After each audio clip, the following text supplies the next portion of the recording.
Hi నమస్తే అండి, welcome to MD వారి వంటలు. ఈరోజు వీడియోలో ఎంతో టేస్టీగా ఉండే విటమిన్ సి పుష్కలంగా ఉండే ఇన్స్టెంట్ నిమ్మకాయ పచ్చడి అయితే చేస్తున్నానండి. మనకి క్యాటరింగ్లో కానీ ఫంక్షన్స్ వాళ్ళు అప్పటికప్పుడు చేసి పెడుతుంటారు కదా, సేమ్ అలాంటిదే మనమైతే ఈరోజు వీడియోలో చేసి చూపిస్తున్నాను. అది ఎలా చేసుకోవాలి, దానికి ఏమేమి కావాలో చెప్తున్నాను. ఒక 10 వరకు అయితే నిమ్మకాయలు తీసుకొని శుభ్రంగా కడిగి ఈ విధంగా పెట్టేసుకోవాలి. దీనికి తడి లేకుండా అలాంటిది ఏం లేదండి, ఎందుకంటే మనం ఉడికిచ్చి పెట్టుకుంటున్నాం. రెగ్యులర్గా మనం ఏం చేస్తాము, నిమ్మకాయలు కట్ చేసి ఉప్పేసి ఊరబెట్టి ఒక 10 days తర్వాతకి ఉప్పు కారం అన్నీ కలిపి తాలింపు పెట్టేసుకుని అయితే వాడుకుంటాం. ఇది అలా కాదండి, ఇన్స్టెంట్గా అప్పటికప్పుడు మనం పెట్టేసుకొని వితిన్ 1 hourలో అయితే తినేయచ్చు. మనకి ఫంక్షన్స్లో పెడతారు, మీ అందరికీ ఐడియా ఉంటుంది కదా.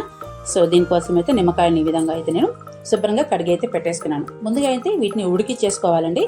సో దీనికోసం అయితే ఒక బౌల్లో మనం నిమ్మకాయలు మునిగేంత వరకు అయితే వాటర్ అయితే తీసుకోవాలన్నమాట. సో ఎందుకంటే అవి కంప్లీట్గా ఉడకాలి కాబట్టి, సో నిమ్మకాయలు మునిగేంత వరకైనా ఓకే. మీరు ఇలా బౌల్లో కాదనుకుంటే కుక్కర్లో అయినా సరే వేసి ఫస్ట్ ఒక విజిల్ రానిచ్చుకోండి. కొంచెం వాటర్ యాడ్ చేసి ఆ వాటర్ తీసేసి మళ్ళీ కొంచెం వాటర్ యాడ్ చేసి ఇంకొక విజిల్ రానిచ్చుకోవాలి. అంటే నిమ్మకాయ మనకి పగిలినట్టు రావాలండి, అది గుర్తుపెట్టుకోండి. దాని ప్రకారంగా విజిల్స్ 1 2 అనేది మీ ఇష్టం. నేను ప్రెజెంట్ అయితే ఇట్లా బౌల్లో చూపిస్తున్నాను, చూసారు కదా. ఈ విధంగా మునిగేంత వరకు వాటర్ యాడ్ చేసి ఇప్పుడు మనం పొయ్యి మీద పెట్టేసుకొని ఇది వాటర్ ఉడుకు పట్టిన తర్వాత ఒక 2 to 3 minutes అయితే ఫస్ట్ ఉడికించుకోవాలి. ఆ తర్వాతకి ఏంటంటే ఈ వాటర్ మొత్తాన్ని తీసేయాలి, ఎందుకంటే నిమ్మకాయ స్కిన్లో అంటే పైన తొక్కులో చేదు అనేది ఉంటుంది కదా. సో మనం ఉడకబెట్టి పెడుతున్నాం కాబట్టి పచ్చళ్ళలో కూడా ఆ చేదు వస్తుంది. అందుకని ఫస్ట్ ఏం చేయాలంటే ఒక 2 to 3 minutes అయితే వీటిని ఉడికిచ్చేసుకొని వాటర్ మొత్తాన్ని తీసేయాలి. నేను ఇందులో ఎలాంటి ఉప్పు యాడ్ చేయట్లేదు, డైరెక్ట్గా మనం వెల్లుల్లి కారం వేసుకునేటప్పుడు అందులోని సాల్ట్ యాడ్ చేస్తాం కాబట్టి ప్రెజెంట్ అయితే నిమ్మకాయలు ఉడికిచ్చేప్పుడు అయితే ఎలాంటి ఉప్పు వేయట్లేదండి. సో ఫస్ట్ అయితే ఒకసారి వాటర్ అంతా ఉంపేసి మళ్ళీ కొంచెం నిమ్మకాయలు మునిగేంత వరకు వాటర్ యాడ్ చేసుకొని మరొక 3 minutes అయితే ఉడికించుకోవాలి. 3 minutes అయినా అంటే అలా కాదండి, నిమ్మకాయ మనకి చెప్పాను కదా పగిలినట్టు రావాలి. చూసారు కదా, ఈ విధంగా పొట్ట పగిలినట్టుగా రావాలన్నమాట. అంటే నిమ్మకాయ పగిలిపోయినట్టుగా రావాలి, అప్పుడే మనకు అది నిమ్మకాయ ఉడికిందని అర్థం. మీరు లేదా డౌట్గా ఉంటే ఏదన్నా స్పూన్తో కానీ నైఫ్తో కానీ ఫోర్క్తో కానీ అలా మీరు ప్రెస్ చేసి చూడండి, మనకు అది సాఫ్ట్గా దిగితే మన నిమ్మకాయ ఉడికిపోయిందని అర్థం. సో ఇప్పుడు మంట తీసేసి అలానే కాసేపు వదిలేయండి. రిమైనింగ్ ఏమన్నా పచ్చిగా ఉన్నా హాట్ వాటర్ ఉడికిపోతుంది.